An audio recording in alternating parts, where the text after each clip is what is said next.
Glenn Fogel, welcome to In Conversation. Well, thank you for having me. What's going on? Every single time we think we're going to travel, there's a setback, there are new cases, and we can't travel after all. So is it worthwhile booking anything? No, absolutely. It's worth booking something right now, but you have to be careful. We always want people to do it in a smart way. We don't want to cause any further infection, so you always want to follow whatever the government advice is. But there's always some place generally you can go, sometimes not. Obviously, Hong Kong right now, please don't travel. Please stay in your home. You've been asked to do that. But lots of places you can. And I would say, even if you're thinking about not going right now, booking right now for the future is a great idea. The prices are fantastic. And so many of our offers are free if you want to cancel, or if for some reason something were to come back and you have to cancel, it's free. Well, that's an exact point when you say book now in the hope that you'll be able to travel in the future. But for example, here in Singapore, we've been recently extremely disappointed by the fact that the travel bubble between Singapore and Hong Kong didn't pan out. So what do you do? Yeah, that was very disappointing, wasn't it? It kept on delayed, now delayed again, and it really is disappointing, but it is important. Safety first. We always believe safety first. And again, when you buy a ticket or you set up a hotel, make sure that if something were to come up, that you can cancel it and either get your money back or be able to book it further in the future. That's the thing. Be a smart traveler. But we've been saying this for several months, haven't we? We have. But you know something? That's unfortunately the nature of the world right now. And when we look in Asia, it's so much better than other parts of the world. You actually can have a fairly normal life in many parts. Unlike, unfortunately, the situation is much worse in other parts of the world. Do you envisage, though, that budget travel is going to, disappear because we won't be able to make these short-haul flights anymore? Because some people have been saying that. And if you look at the budget airlines, they are in crisis. No, all the airlines are in crisis. Budget ones, luxury ones, Cathays, single, everybody's in trouble. I mean, the fact is, this industry has been just decimating everybody. But one thing I do know is that if there's demand, supply will appear. People will invest. People get it back. And I've been through a lot of travel crises before. This isn't my first time at the rodeo. I remember way back working at what was then our company called Priceline.com, which is still part of our overall group. And at Priceline, on 9/11, was September 11th in the US, I watched a horrible, horrible, horrible thing happen. And seeing those planes crash into the World Trade Center. And I used to visit the World Trade Center all the time. And I know people who are working there. Unbelievable. And people said, I'm never going to travel again. And you know something? 6 months later, they were traveling. The airlines were back up and running. And in the great financial crisis of 2008, 2009, everything looked like it was going to go to a Great Depression. And everybody said, no, it's going to be horrible. And yet, a few years later, it was all back. And we all remember, we can go even further back. We can go back 97, the Asian financial crisis, and things came back. Things will always come back. They always do. Even cruises? One of the interesting things about cruises, the cruise, people who like to cruise, they are some of the most loyal customers in the world of anything. I know people who, unfortunately, their trip was canceled because all the ships had to go back to, up to the dock and couldn't go out. But instead of taking the money, the refund, they just apply it to the next booking. They're like, okay, just move it forward for next year's, and they'll go next year. Hopefully we'll all get our vaccinations, we'll all be safe, and we'll go back the way life used to be.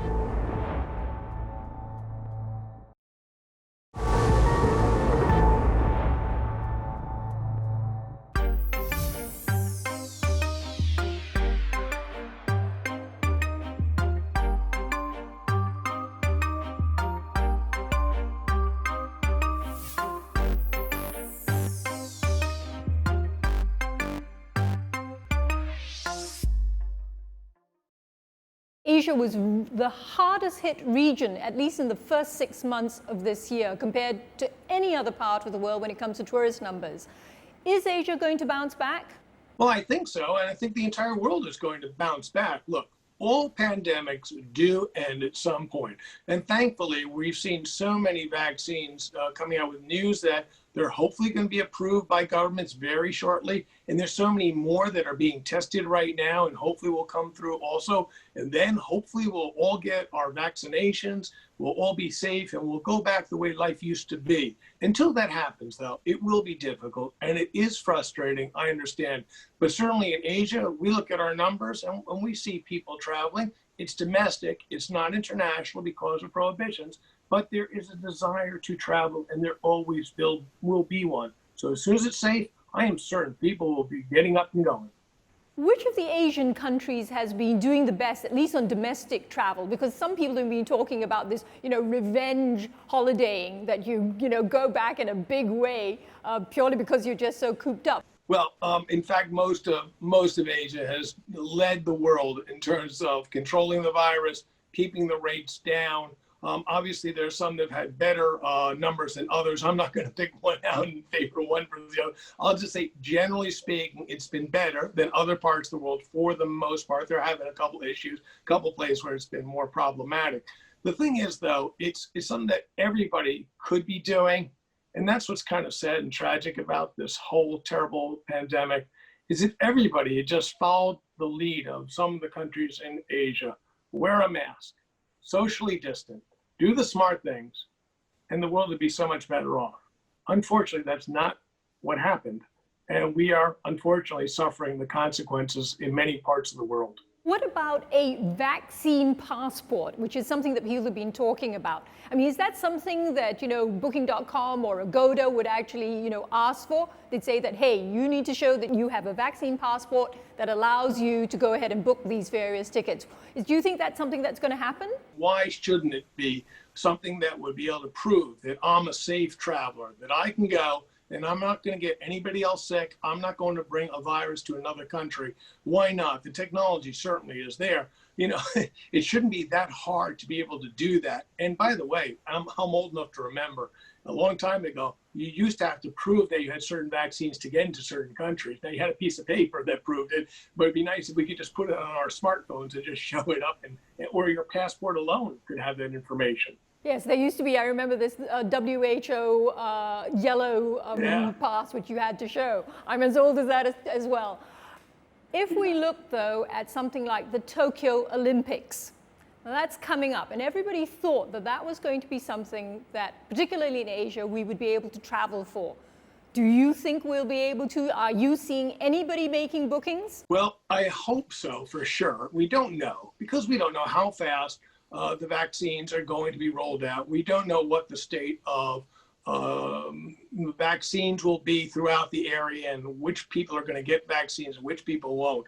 But we do know Japan's been fairly safe until very recently. We've been working with the Japanese government to help promote travel in Japan, and we're having great success with it. Unfortunately, very recently, the number of infections rose, and we've had to suspend that program right now. But I'm certainly hopeful that it'll be okay to go watch the Olympics. We'll see. It's not just been, not being able to travel. One of the major things that's been hurt is also all of tourism and all the people that are employed in tourism. I mean, you've said that Booking.com may actually have to lay off 25% of its staff. Is that so? Yes, and it's been very, very hard emotionally with a lot of people who did nothing wrong. They weren't bad workers. They were enthusiastic. They were good workers. But unfortunately, without enough demand, you can't run a business at the size that it was set up for. So with the size of travel going down so much, unfortunately, for the good of the future of the company, we had to unfortunately let go people. But it's a vicious circle, isn't it? Because it means that when people don't have jobs, they don't have the money to travel. And if we're not traveling and we're not consuming, then that makes it even worse. It makes, we're on a low consumption path. We're spiraling towards recession if we keep doing this. Absolutely. And that's one of the things I keep on pleading, that governments need to put money to work. And as soon as it's safe to travel, we need governments to step up with big stimulus packages to drive travel forward, and other industries too, of course. But travel's been the one that's hurt the most. And I would put my hand up and say, I think, we deserve some of the help in front of some others because we have been decimated. The number of people who have lost their jobs is just huge. It's unbelievable. And we need that help. And governments can do that. And that's one of the tragedies about many crises in the past. Governments did not put enough money to work quick enough. And they then had to suffer longer because of that. And I advocate every single government official I speak to. I say, please don't make the mistakes that have been made in the past. Put the money to work fast and make sure you do enough. It's years, not quarters, before we get back to 2019.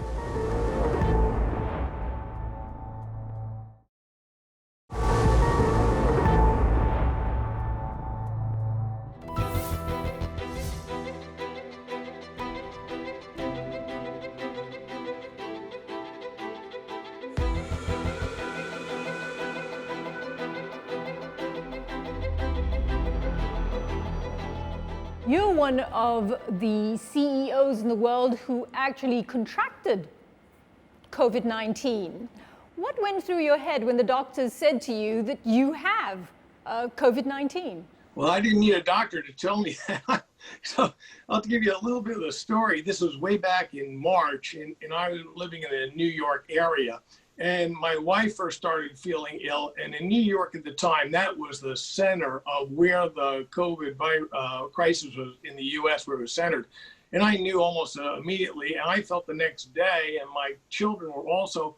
And we went to a place that had been set up outside to get tested, a drive-through testing place set up by my wife's doctor. I wasn't even the doctor's patient, but he was nice enough to take my do a test for me.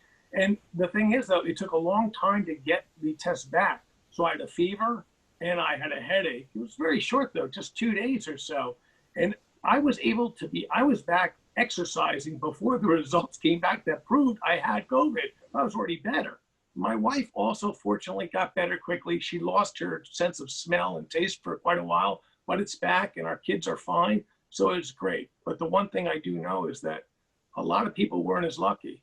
And a lot of people have suffered terribly. And unfortunately, I know people who lost their fight with this virus. And it's a tragic thing. So while I am so thankful that I'm better, my family's better, I know that not everybody has been so lucky.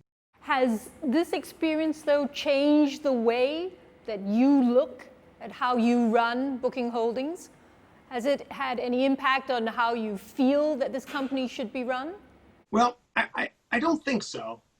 I'd like to think that my values and how I view things was the same before as after. I am very cognizant, though, of how hard it is when you're sick, how hard it is when you're worried about your job and you're worried what's going to happen. I recognize that. And that's why, unfortunately, having to let go a quarter of our workforce, it was so sad. And it's a terrible thing when anybody loses a job. But when they lose a job, not because they weren't a good worker, when they lose their job because of a virus that has stopped business, it's so sad. And I just hope that we can get, as I said, government money that will help stimulate travel so we can get all these people back to work. That'd be wonderful. Isn't it a contradiction, though? Because when we travel, we do increase the risk of things being transmitted. Wearing the mask, of course, is a very good thing, but it's not a protection. It's only part of the way. So there's that tussle, isn't there, in you as well between, the lives and the livelihood? No. First thing, physical safety first. We got to have a safe way to travel. If we're going to increase the virus spread by traveling, we should not travel. No question on that at all. People's lives before money always. But then after we get into the safe zone, okay, if it's safer, let's start traveling and let's start getting some aid programs to get it going faster.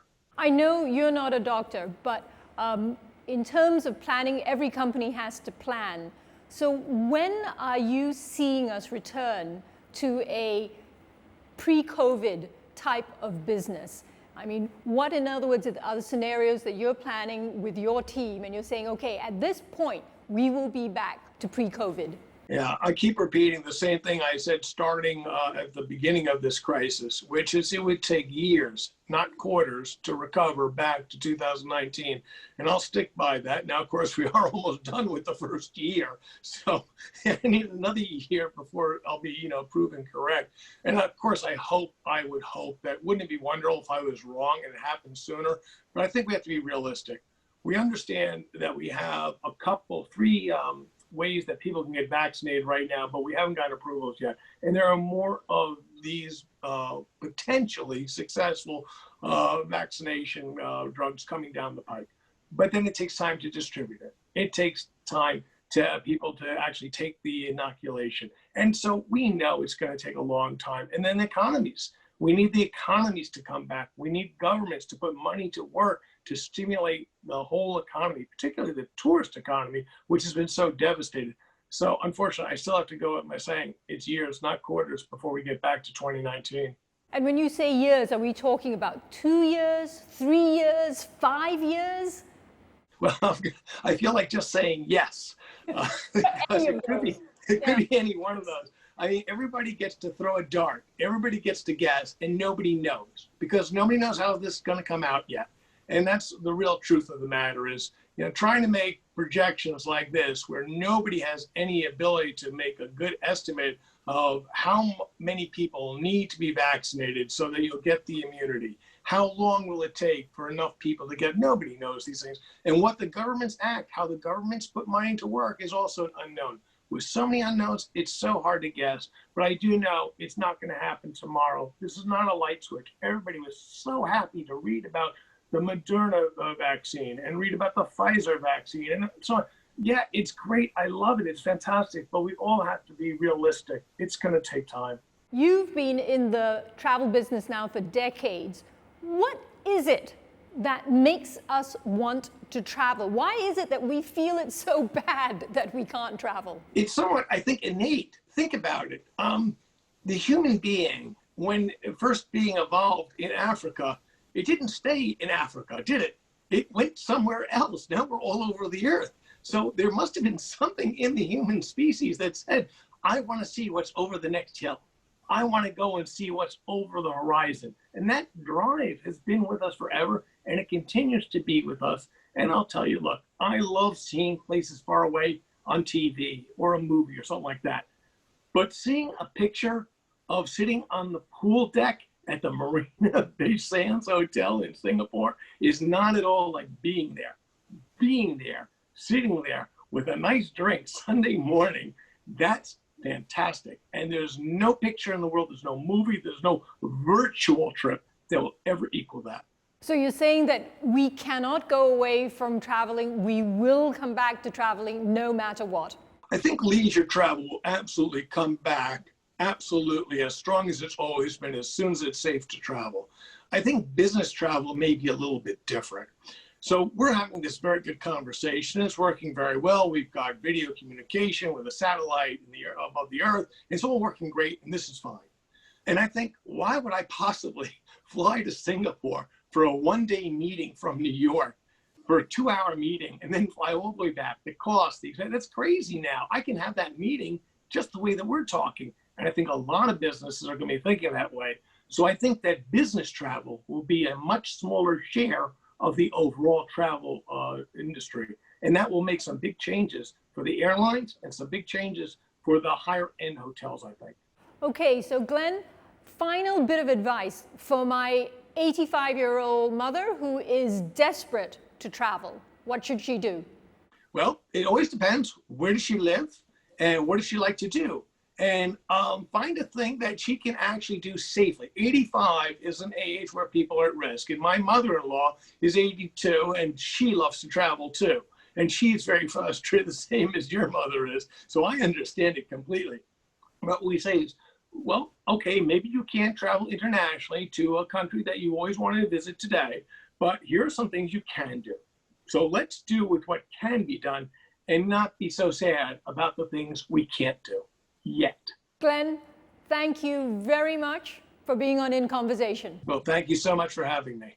And even though, you know, you said that you wouldn't make the trip to Singapore, I hope that we will meet in person at some time. I'll definitely go to Singapore. I'm not going for just a 1-day, 3-hour meeting. I'll be going for a little bit more than that.